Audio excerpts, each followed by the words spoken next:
mangabe bungaka subscribe cindezela ibutton usubscribe. Ama-lawyer we-Kaizer Chiefs njengamanje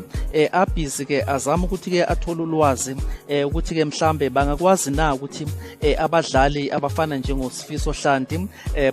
Peterson, Phatutshedzo, Nange bangakwazi yini ukuthi baba register njengama free agent. Emva ukuthi ke iFIFA iyabhena iKaizer Chiefs ukuthi ke ngeke ikwazi ukuregister abadlali kule season. Nakuke ngizama ukuthi ke namhlanje ke ngichaze mayelana ke nokuregister umdlali njenge free agent ukuthi ke iqembu ke malizoregister umdlali njenge free agent kumele ukuthi ke igama laloyo mdlali lindlule eqala kwiFIFA ngaphambi ukuthi ke iPSL ingamregister lo mdlali okwenza ukuthi ke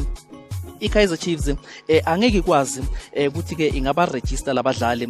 njengama free agent ngoba egcineni kumele ukuthi ke amagama walabadlali ahambe aye ku FIFA ngaphambi ukuthi ke iPSL ingaba register njengama free agent kodwa ke engakwenza ukuthi ke after March ngo2021 iKaizer Chiefs ke ingakwazi ke lapho ukuthi ke abadlali iba register njengama free agent ngoba ke i2 window period izabe seyindlulile ke ngaleso sikhathi leso. Okunye ke engizokuveza ukuthi ke mangabe kwenzeka ukuthi ke umdlali umregister njenge free agent noma ngabe ke lo mdlali angeke aze adlale ngaleso sikhathi leso kodwa ke kuzomela ukuthi ke iKaizer Chiefs iqhubeke ibakhokhele labo badlali ngenxa ukuthi ke seba registile njengama free agent. Kanti ke umehluko